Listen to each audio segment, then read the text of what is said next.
ইউরোপের দেশ হাঙ্গেরিতে central European ইউনিভার্সিটিতে কোনো প্রকার আইএলটিএস স্কোরের শর্ত ছাড়াই স্কলারশিপের জন্য আবেদন করা যাবে।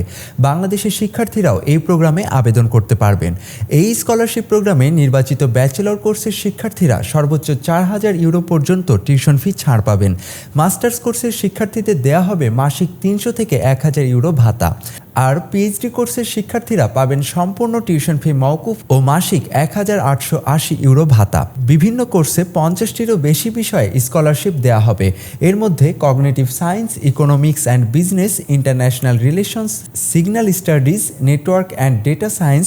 বাংলাদেশ থেকে আগের বছরগুলোতে সাংবাদিকতা, পাবলিক পলিসি, আন্তর্জাতিক সম্পর্ক ও ডেটা সায়েন্স বিষয়ে অনেক শিক্ষার্থী এই স্কলারশিপ পেয়েছেন। বিশেষত যারা একাডেমিকভাবে মেধাবী, সমাজসেবামূলক কর্মকাণ্ডে যুক্ত এবং যাদের নেতৃত্বের দক্ষতা রয়েছে, তাদের এই স্কলারশিপ প্রোগ্রামে নির্বাচিত হওয়ার সম্ভাবনা বেশি। কোনো আইএলটিএস স্কোর প্রয়োজন না হলেও যাদের পড়াশোনা ইংরেজিতে, তাদেরকে অবশ্যই ইংরেজিতে দক্ষতার প্রমাণ দিতে হবে।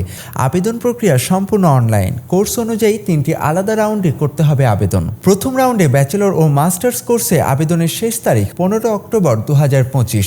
দ্বিতীয় রাউন্ডে ব্যাচেলর ও মাস্টার্সে আবেদনের শেষ তারিখ 4 ফেব্রুয়ারি 2026। আবার তৃতীয় রাউন্ডে পিএইচডি প্রোগ্রামের জন্য আবেদন করতে হবে 4 ফেব্রুয়ারি 2026-এর মধ্যে।